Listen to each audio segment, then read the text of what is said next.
Remplissez la tête et laissez la tête remplir les poches. Alors vous pouvez déjà imaginer quel est l'auteur de cette citation. Il s'agit bel et bien de Amadou Cheikh et il est là sur notre chaîne Rendez-vous au sommet. Donc si c'est votre première fois de tomber sur la chaîne, abonnez-vous, activez la notification pour ne manquer les contenus que nous partageons sur cette chaîne.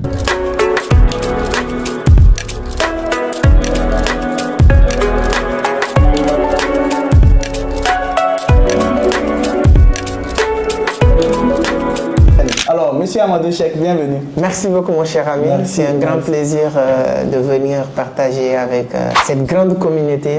Le nom est très fort. Rendez-vous au sommet. Comme disait Zig Ziglar. Exactement. Donc, c'est très, très important. En tout cas, c'est un grand plaisir. Merci beaucoup à vous. Et déjà, vous êtes venu au Burkina Faso, vous avez tenu une conférence, c'était à l'Hôtel Pacifique. J'ai été là-bas, j'ai beaucoup apprécié. Et aussi, merci beaucoup pour tout ce que vous faites pour la jeunesse africaine. C'est un grand plaisir, c'est un grand plaisir. C'est comme vous, ce que vous êtes en train de faire. Nous sommes tous dans cette lancée. L'objectif aujourd'hui, ce n'est plus de dire que je connais quelque chose et je le garde pour moi. Ce que tu connais, tu le partages et on fait la multiplication de connaissances et de la richesse. Et je pense que c'est avec ça que nous allons transformer la vie de nos amis, la vie des jeunes africains et transformer aussi ce continent qui nous est tous cher, qui est l'Afrique. Ok, merci. Alors, monsieur Amadou Cheikh, votre parcours est un peu atypique parce que vous n'êtes pas allé à l'école, vous avez écrit des livres et vous êtes un grand entrepreneur. Bon, partagez-nous un peu le secret parce qu'il y a plusieurs personnes qui nous suivent ici. D'aucuns n'ont pas eu aussi la chance d'aller à l'école, ou bien d'aucuns sont allés à l'école mais ils ont du mal à démarrer des business. Parlez-nous un peu de votre parcours, monsieur Amadou Cheikh. Oui, comme tu l'as si bien dit, il y a beaucoup de jeunes qui n'ont pas eu cette chance. Quand on regarde les statistiques, normalement, Afrique, si on prend l'école classique, 60 à 70% de la jeunesse de chaque pays, pratiquement, surtout nous, l'Afrique de l'Ouest, ils n'ont pas eu l'occasion d'aller dans les écoles classiques. Okay. Mais ça ne doit pas être un frein. On avait l'habitude de mettre cette fardeau sur la tête des personnes qui n'ont pas allé à l'école pour leur dire qu'ils ne servent à rien, ils ne peuvent rien apporter, ce qui a même une partie causé cette sous-développement. Parce que si tu prends la majorité de la population et tu leur fais croire qu'ils ne peuvent rien apporter dans le pays, donc comment on peut faire pour bâtir le pays? Aujourd'hui, nous, notre objectif, c'est de décoder tous ces codes et dire déjà à ceux qui n'ont pas eu cette chance d'aller à l'école pour leur dire que ce n'est pas enfant. Aujourd'hui, les Chinois, ils n'ont pas appris le français. Est-ce que ne pas aller à l'école même n'est pas une chance même d'abord? Oui, je ne vais pas dire, je vais pas confirmer, mais je peux juste vous renvoyer sur Olivier Rollon. Okay. Olivier Rollon, c'est un grand entrepreneur à succès français qui vit aujourd'hui, je pense, qu'en Bangkok, entre Bangkok et Thaïlande. Il a écrit un grand livre qui s'appelle « Tout le monde n'a pas eu la chance de rater ses études ». Wow. Selon Olivier Rollon, rater ses études, c'est une chance. Selon Olivier Rollon, pour confirmer ce que vous venez de dire. Et j'ai parlé avec une dame, il m'a dit la vraie école commence après l'école. Wow. Et si tu n'es pas allé à l'école, tu peux avoir la chance de commencer dès maintenant sur le vrai école. Et la vraie école commence après l'école. Wow. Et le malheur de beaucoup de personnes qui sont parties à l'école, c'est de penser que l'école se termine à l'école. Non, c'est en terminant l'école que le vrai école doit commencer. Wow. Ce qu'on appelle l'école de la vie. C'est là où que tu vas apprendre énormément de choses que l'école classique ne pourra jamais t'enseigner. Et j'ai eu la chance d'embarrasser cette école très tôt, fréquenter des personnes, rencontrer des personnes, échouer, gagner, perdre, et ainsi de suite. Ce sont des personnes ce sont des choses qui te permettent de grandir. Et alors, tous les jeunes qui sont dans notre génération, qui ont vécu ces genres de situation, la seule et unique chose qu'ils doivent comprendre, c'est que la société, on a dit ça ensemble samedi, la société cherche toujours à nous attribuer des places dans cette société. Exactement. La société n'est pas raison ni tort. Il aura raison ou tort selon toi, quelle raison que tu vas accepter. Si la société te dit, Amadou Cheikh, tu n'es pas allé à l'école, tu dois être bête. Si j'accepte d'être bête, je serai bête. Mais si la société me dit ça, je dis non, je peux ne pas aller à l'école, mais je peux apprendre, je peux lire, Personne ne m'a interdit ou empêché de lire des livres. Les gens qui sont partis à l'école, est-ce qu'on a téléchargé, est-ce qu'on a injecté de la connaissance dans leur tête? Non. Il y a des livres juste qu'on leur proposait. Il y a des personnes qui sont venues juste parler qu'ils écoutent. Moi, je peux écouter d'autres personnes, peut-être pas à l'école, mais peut-être sur YouTube, peut-être sur Google, peut-être dans la vie réelle, peut-être dans les conférences. Il n'y a que des livres qui sont lus. Moi, j'aime bien taquiner mes amis au Sénégal. Ceux qui sont passés à l'école, je lis même des livres, comprendre ces livres mieux que ces personnes qui ont passé à l'école, et ces livres sont des livres de programme. Au Sénégal, quand tu fais du 4e, 5e, on te parle de livres Albert Camus en terminale, Les Soleils des Indépendants, Camarala et l'Enfant Noir, Maïmouna, Abdoulaye Sadji sous l'orage. Tous ces livres, je les bouffais. Oui. Ça n'apporte pas grand-chose. Pour vous dire que ce que vous avez appris, moi, je l'ai déjà appris. Wow. Ce n'est pas uniquement en allant à l'école que tu peux... Pourquoi moi, si je ne peux pas aller à l'école, je ne peux pas connaître l'histoire de Mariam Abba Insi Longue Tête, l'histoire de Ramatoulaye. Pourquoi? Donc, il n'y a pas qu'à l'école qu'on peut apprendre. J'ai compris que moi, je peux connaître ces histoires de polygamie qu'on a expliquées dans cette fameux livre, qui est plus ou moins intéressant, qu'on a appris à des gens qui ont parti jusqu'en 3e. Mais si tu mets dans la tête des gens, tant que tu n'es pas allé à l'école, ou bien tant que tu n'es pas allé à l'école jusqu'en 3e, tu ne dois pas comprendre ces livres. C'est ces conneries-là qui fait défaut de notre système éducatif et qui bloque beaucoup d'autres personnes. J'ai lu les livres comme Les Soleils des Indépendants, le Tragique de Albert Camus, je l'ai lu. Je lis beaucoup de livres. Je lis des livres qui parlent de la philosophie, et ainsi de suite. La connaissance n'habite pas dans une chambre, ou la connaissance n'habite nulle part. La connaissance, c'est quelque chose que tu vas décider d'aller chercher un peu partout à travers le monde, et tu pourras l'avoir. Waouh, c'est très super. Donc la vraie connaissance, c'est même après l'école qu'on apprend beaucoup plus. Et ça, c'est la vie active. Exactement. Ça, à l'école, on ne peut pas avoir ces enseignements-là. Exactement, tu as tout compris. Tu as tout compris. C'est après l'école. Non, c'est très clair. Albert Einstein a écrit, vous pouvez taper sur Internet, il dit, la vraie connaissance, la vraie sagesse, la vraie éducation, c'est ce qui reste dans ta tête après avoir oublié tout ce que tu as appris à l'école. Selon Albert Einstein, après avoir oublié tout ce que tu as appris à l'école, ce qui reste dans ta tête, c'est sa vraie connaissance. Donc si toi, tout ce qui est dans ta tête, c'est ce que tu as appris à l'école, ça veut dire que selon Albert Einstein, ce n'est pas de la connaissance. C'est pas de la connaissance. C'est hyper important de le comprendre. Donc c'est à chacun d'entre nous de travailler, de se battre, de faire le maximum possible pour comprendre que la place que tu veux occuper dans cette société, tu auras la possibilité de l'occuper, mais il n'y a personne qui va le faire à ta place, c'est toi et toi seul. Non, je confirme également ce que vous dites, parce qu'à mon niveau, je suis allé avoir la licence en économie. J'ai la licence en économie actuellement. Mais c'est après ma licence que j'ai commencé à suivre les formations, les conférences, à apprendre même la vente proprement dite. Parce que là-bas, on nous montrait la théorie. On tape, ça fait 5 millions, 2 millions, mais concrètement, tu n'as pas l'argent, tu ne peux pas toucher.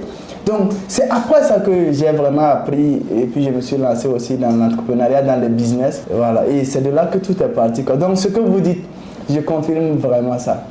Maintenant, M. Amadou Cheikh, ce que j'ai à vous poser comme question. Alors, à quoi, je dirais, quelle a été votre façon de gagner le premier million? Parce que les gens ont l'habitude de dire que avoir le premier million est la chose la plus compliquée. Quand tu as le premier million, le reste, ça peut venir au fur et à mesure. Mais à votre niveau, comment vous avez eu votre premier million? C'est vrai, hein, je confirme, parce que c'est en 2017, quand j'ai lancé Vision d'Afrique 2016, entre 2016 et 2017, que j'ai gagné pour la première fois 3 millions. Wow. Voilà, parce que j'avais un multiservice. Multiservice à Dakar, c'est quoi? C'est des cabinets téléphoniques où je faisais des transferts d'argent. C'était à l'époque Wari, Johnny. Il y avait des sociétés de transfert d'argent au pays que j'étais en train de faire. Donc, ce sont ces trucs business que j'étais en train de faire. Il y avait des photocopies, impression, plastification. Donc, ce sont des business que je faisais. Je gagnais 3, 5 000, 20 000, 10 000. Mais j'épargnais beaucoup. À la fin de l'année, je me retrouve avec 3 millions. Donc, c'est le premier million qui est plus compliqué, je confirme. Maintenant, il faut être prêt à faire premier million. Il y a beaucoup de personnes qui ne sont pas prêts à faire 1 million.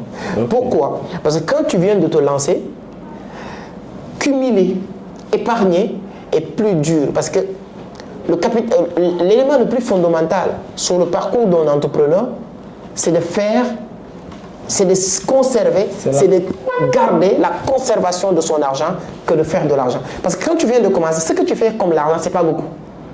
Mais c'est là où tu dois conserver le maximum possible. Jusqu'à faire 1 million, 2 millions et ensuite se lancer sur autre chose. Parce que depuis 2017 que j'ai fait 1 million, 3 millions 2017, jusqu'à aujourd'hui, j'ai jamais fait un an où j'ai pas fait pas mal d'argent aussi, des millions. Wow. Voilà.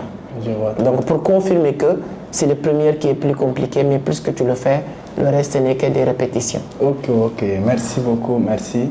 Alors, lors de votre conférence, vous avez parlé de l'utilisation du temps des 24 heures, parce que vous avez 24 heures, j'ai 24 heures, et toutes les personnes qui nous suivent aussi ont 24 heures. Maintenant, la différence réside dans l'utilisation du temps. À quoi ressemblent les 24 heures de Amadou Cheikh? Alors, 24 heures, nous avons tous les mêmes 24 heures. Exactement. Maintenant, mes 24 heures peuvent être différents par rapport à l'autre, mais ça dépend de tes objectifs. On dit souvent il y a 4 choses. Ça, c'est le président Echanawar, je pense, je oublie son nom, qui avait développé cette formule. Il y a 4 dossiers, des choses importantes et urgentes, des choses importantes mais pas urgentes, des choses urgentes mais pas importantes. Vous l'avez même mentionné dans votre livre. Exactement, je l'ai mentionné. Okay. Il y a des choses aussi maintenant ni importantes ni urgentes. Tout le monde a ces 4 dossiers tous les jours. Maintenant, la productivité de chacun d'entre nous dépend de l'utilisation de ces 4 choses. Tout ce qui est important et urgent, peut-être tu dois le faire. Tout ce qui est important mais pas urgent, tu dois le planifier parce que demain ça devient important et urgent. Okay.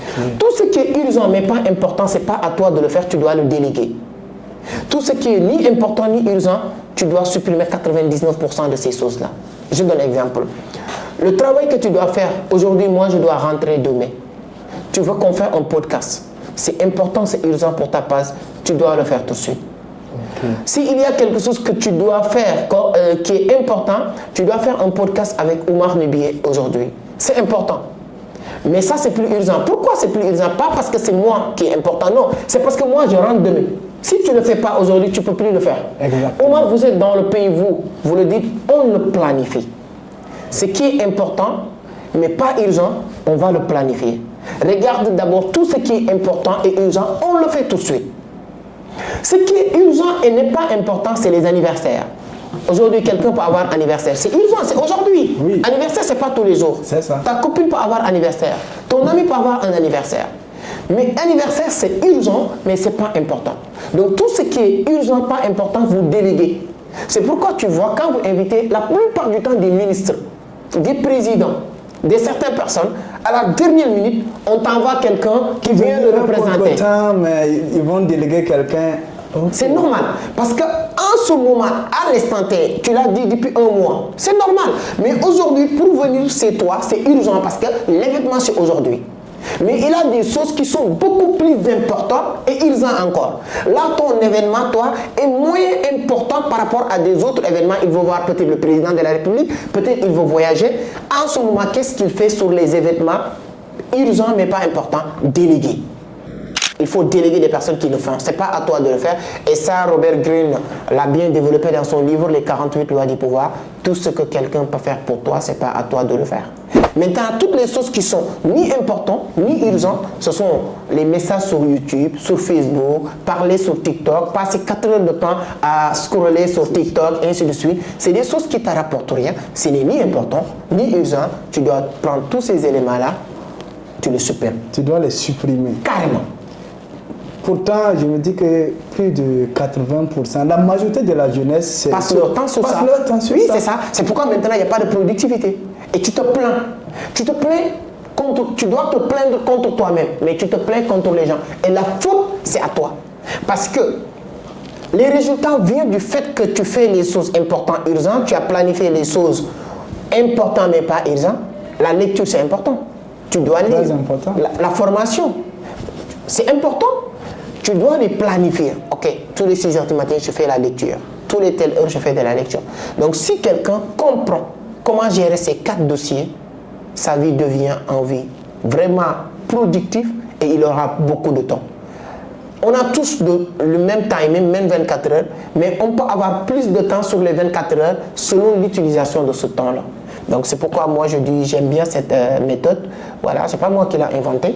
Mais c'est une méthode qui peut permettre à tout le monde d'être un homme productif. Parce qu'il y a des gens, ils font la conviction entre occupé et productif. Occupé, ça ne veut rien dire. Ah, moi, je suis occupé, ça ne veut rien dire. Rien dire. Tu peux passer toute la journée à regarder le football. Tu es occupé à regarder le football. Exactement. Est-ce que tu es productif? Non. Tu peux passer toute la journée à scroller sur TikTok. Tu es occupé à le faire, mais ça ne veut rien dire.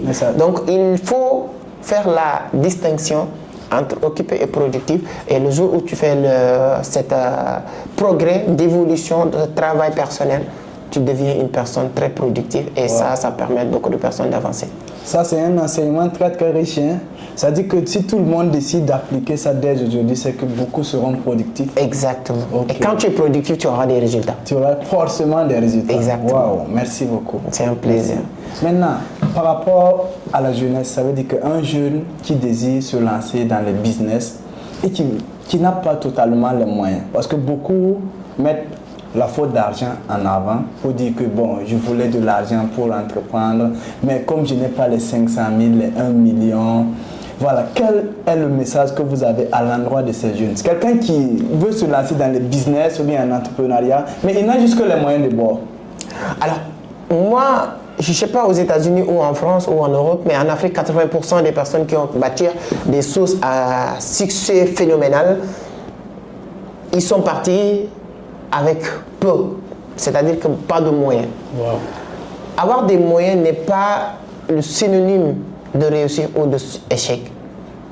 La personne, il y a deux capitales que la personne doit avoir pour se lancer en business. Premier capital, c'est toi-même. Tu as une capitale.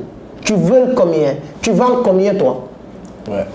Tu as besoin d'1 million. Est-ce que toi tu vales 1 million? Évalue-toi d'abord. Si tu ne vales pas 1 million, essaye de travailler sur toi. Jusqu'à toi, tu es sûr que tu vales plus d'1 million. Tu as un capital déjà. Avec cette capital humaine que tu as, tu peux bâtir quelque chose de grandiose. Ce sont les personnes qui valent zéro qui cherchent beaucoup pour lancer. Parce qu'il faut avoir l'un ou l'autre. Le capital financier ou le capital personnel.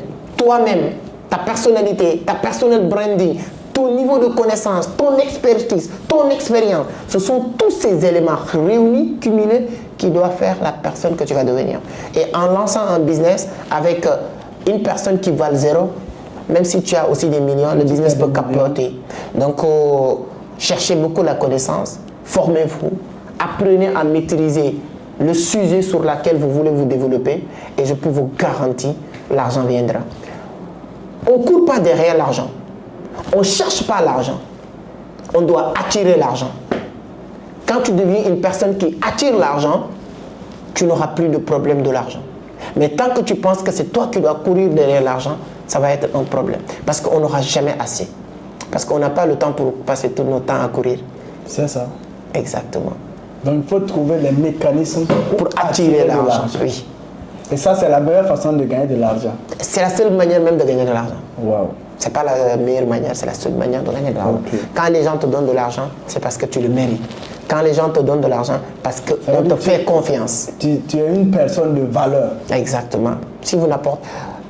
L'argent, c'est énergétique. L'argent, c'est échange. Pourquoi on a créé de l'argent?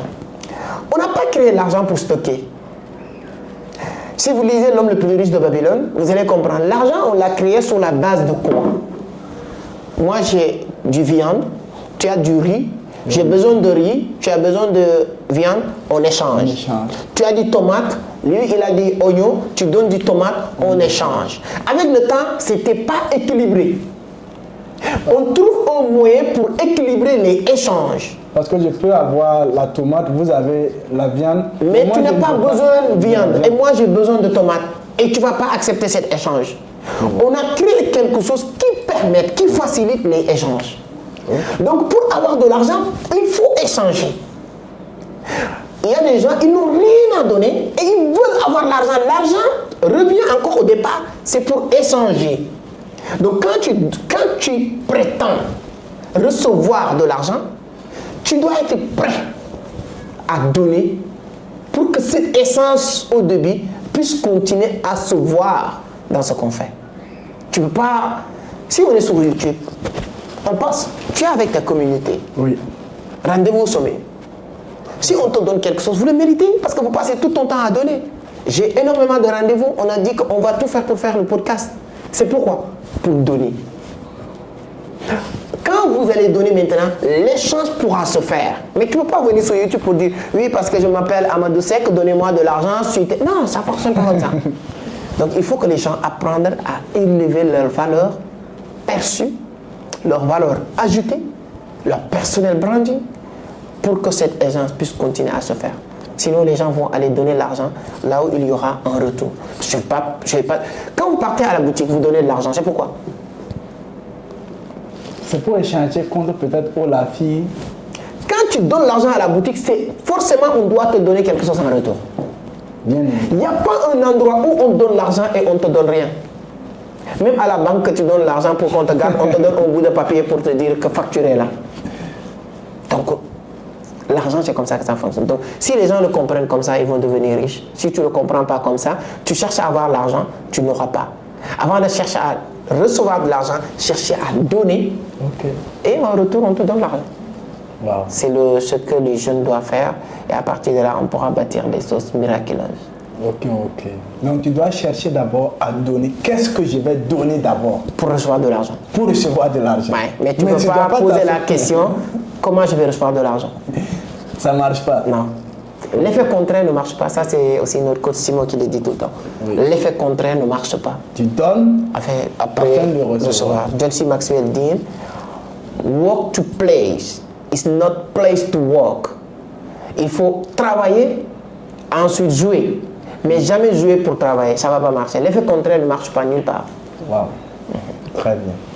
Maintenant, on va un peu parler de la crypto-monnaie. On va changer de monde. Ouais. On va parler de la crypto-monnaie parce que je vois que c'est votre domaine.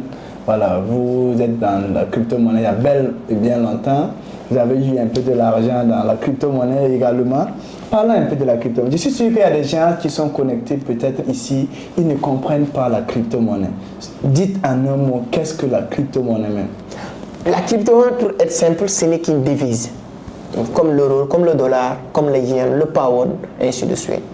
Sauf que cette monnaie n'est pas, la différence avec les monnaies fiduciaires, c'est pas touchable, c'est pas quelque chose que tu peux toucher. C'est échangeable vers le numérique, vers le digital, pair to pair. Mais l'avantage, il n'y a pas d'intermédiaire. Il n'y a pas une grosse banque, il n'y a pas une autorité centrale qui va réguler. C'est entre nous les utilisateurs qui fait fonctionner cet écosystème avec l'aide de cette technologie qu'on appelle la blockchain. Toutes les transactions, chaque minute, chaque transaction est enregistrée sur X ou Y bloc que personne ne peut falsifier, ni modifier, ni supprimer. Donc c'est un écosystème très transparent, très libre. Et les créateurs, moi j'appelle crypto les créateurs de cet écosystème, leur objectif c'était de nous permettre d'être le détenteur de notre propre argent. D'être le détenteur, d'être le propriétaire de notre argent parce qu'on s'est rendu compte que l'argent qu'on dépose à la banque n'est plus notre argent. Le jour où on l'a déposé à la banque, ça devient l'argent de la banque. Et c'est la banque qui fait ce qu'il veut avec cet argent. Il va le prêter. Il va le donner à l'État, il va acheter des immeubles, tu n'y peux rien. Si demain tu viens pour récupérer ton argent à la banque, si on te donne de l'argent, ne dites pas merci la banque, mais dites merci les personnes qui sont déposées de l'argent ce jour-là. Parce que s'il n'y avait pas de dépôt ce jour-là, il n'y a pas de l'argent à te donner. Donc c'est comme ça que Satoshi Nakamoto, avec toute sa bande, ont créé la crypto-monnaie. Les avantages sont énormes, on ne peut pas le dire dans une vidéo. J'ai fait plus de 1700 vidéos sur YouTube qui parlent de A à Z de la crypto. Mais ce que je peux te dire, il y a plusieurs avantages. Si vous déposez de l'argent sur la crypto, Bitcoin, Solana, Ethereum, anyway, aujourd'hui, tu déposes 100 000, demain, ça peut être 150 000, demain, ça peut être 200 000, demain, ça peut être 1 million. Par contre, ça peut être aussi le contraire parce que la volatilité du marché, ça peut monter, ça peut descendre. Donc, si je peux donner un exemple, je ne sais pas quand est-ce qu'ils vont regarder cette vidéo. Nous, on est mois de mai. Vers le mois d'avril, Bitcoin a sauté jusqu'à 70 000, 71 000 dollars.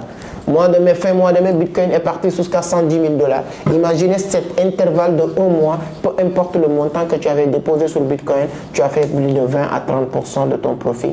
Donc, il n'y a pas un secteur d'activité qui propose ou qui permet les gens de faire autant de profit sur le marché de l'économie aujourd'hui. Même le Forex ne propose pas ça. C'est pourquoi je dis les gens, c'est un univers que tout le monde doit aller creuser. Je ne dis jamais quelqu'un de faire ou de ne pas faire. Mais quand le monde est en train de se basculer quelque part, la moindre des choses, c'est de ne pas être en retard. Suivez l'évolution du monde, posez des questions, apprenez, mais adaptez-vous avec la réalité du monde. La plus grande compétence d'un entrepreneur, c'est la capacité d'adaptation. Et si tu n'adaptes pas, si tu n'es pas prêt à changer, le changement est toujours brutal, sans pitié, et il s'en fout que tu es blanc, rouge, marron, grand ou petit. Tu vas changer ou il va te changer.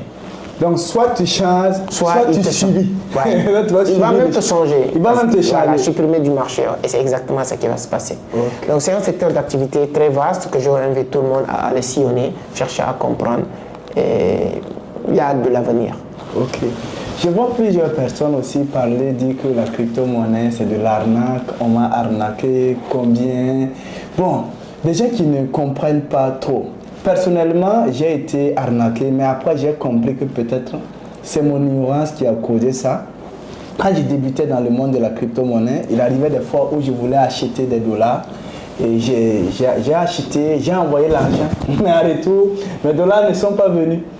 Donc, mais après, moi j'ai compris que c'est peut-être parce que je ne maîtrisais pas que tout ça s'est passé. Alors, c'est très simple, hein? Moi je dis souvent... Quand votre président, notre cher Ibrahima Traoré est arrivé, il n'a pas arrêté beaucoup d'anciens ministres qui ont volé l'argent. Là où je vous parle aujourd'hui au Sénégal, le nouveau gouvernement vient de mettre 2 anciens ministres en prison. Il y a des mauvaises personnes partout. C'est ça. Il y a des personnes mal intentionnées partout. Donc c'est pas parce que on t'a arnaqué sur la crypto que la crypto est arnaque. C'est pas parce qu'un ministre a volé l'argent que tous les ministres sont des voleurs ou bien l'État c'est un État de bandits. C'est ça. La crypto n'est pas de l'arnaque. Mais il y a des arnaqueurs dans la crypto. Comme de la même manière, il y a des arnaqueurs dans l'État, il y a des arnaqueurs dans tout écosystème qui a l'argent. Les gens appellent, essayer d'arnaquer les gens avec le système de Wave. Les gens appellent pour essayer d'arnaquer avec le système de Orange Money. Est-ce que c'est Orange Money qui est arnaque? Non, ce n'est pas Orange Money qui est arnaque. L'arnaque en tant que telle maintenant, c'est les personnes derrière leurs ordinateurs et chercher à arnaquer les gens.